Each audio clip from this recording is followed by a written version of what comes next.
آپ کے منصوبے میں شامل ہے کہ دیگر علاقے جو وہاں پہ اس طرح کے انسٹیٹیوٹ قائم کیے جائیں گے؟ جی ضرور، بالکل۔ ہمارا میر پر آزاد کشمیر میں پروگرام ہے کہ میر پر آزاد کشمیر مظفر آباد میں اور دیگر جو ہمارے پاس فنڈنگ ہوگی، جو وسائل آئیں گے، اللہ کا کرم ہے، ہمارے پاس بھائی بہت دل کھول کے مدد کرنے کے لیے تیار ہیں اور چیریٹی کے لیے بہت ویژن رکھتے ہیں۔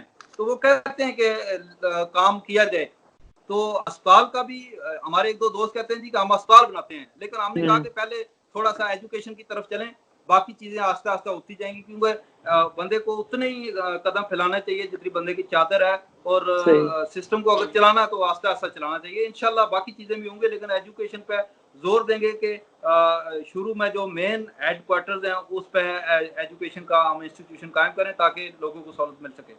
بہت زبردست۔ رائے صاحب، آخر میں کیونکہ آپ اس وقت سپریم کورٹ کے وکیل ہیں، آپ بار کے ساتھ آپ نے supreme court, high court bar جو ہے آزاد کشمیر کی، اس کا الیکشن بھی لڑا، ابھی بھی آپ کے پاس کوئی عہدہ ہے بار کا یا نہیں؟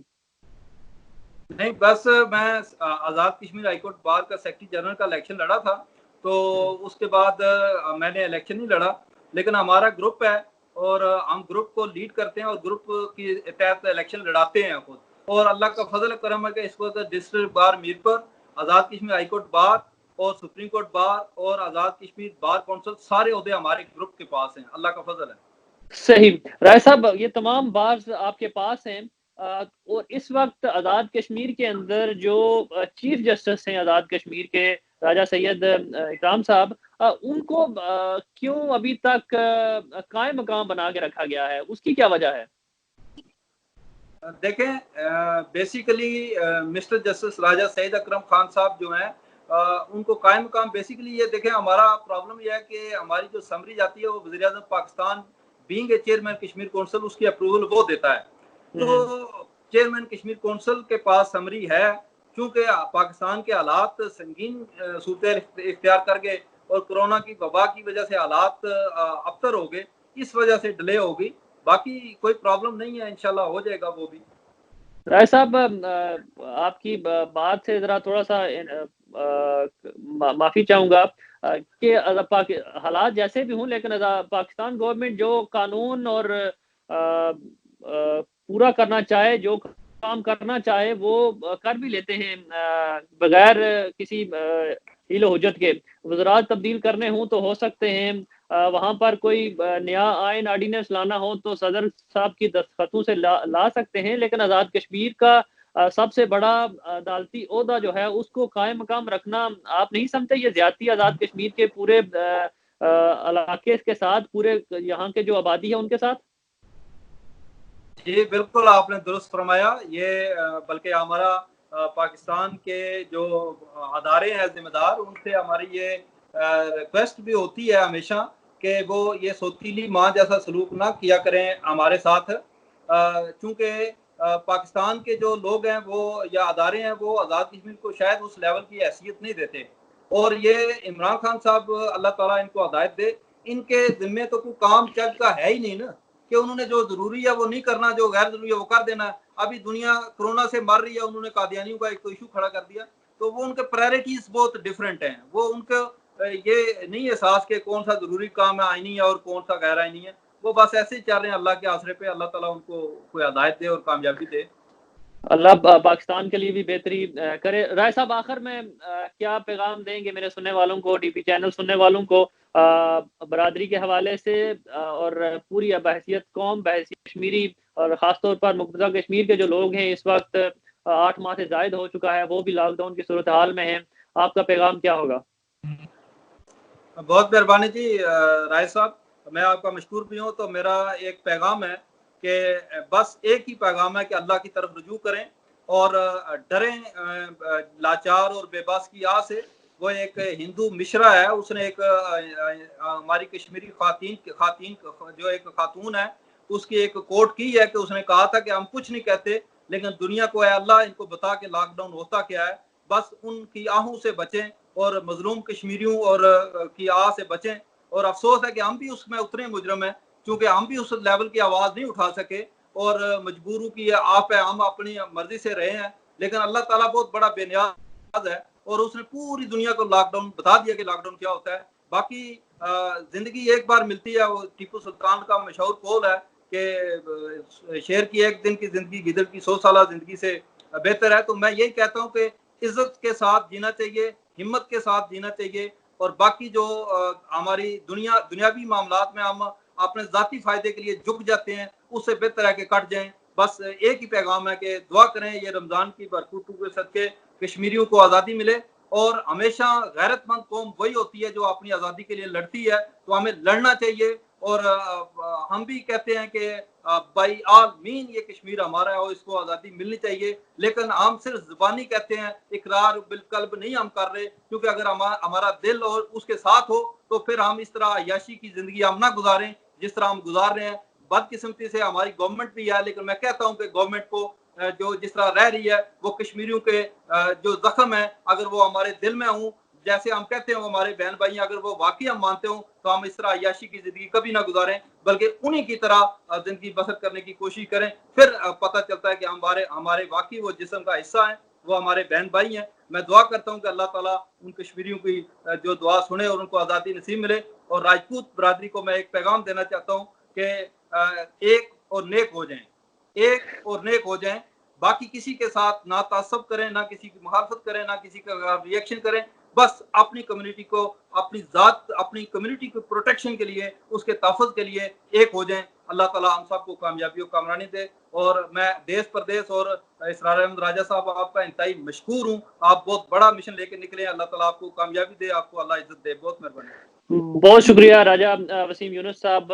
جس طرح راجہ صاحب نے کہا کہ ایک اور نیک ہو جائیں, تو میرا بھی یہی آپ تمام سننے والوں سے ہے کہ ایک اور نیک ہو جائیں, اور اپنا عزیز و اقارب کا, اپنے اہل و عیال کا, خاص طور پر رمضان کے اس مہینے میں اور اس وبا میں بہت خیال رکھیے گا. اللہ آپ کا اور ہم سب کا حامی و ناصر ہو. اجازت دیجیے, ڈی پی کو سبسکرائب کرنا نہ بھولیے گا. اللہ حافظ. اللہ حافظ. اللہ حافظ.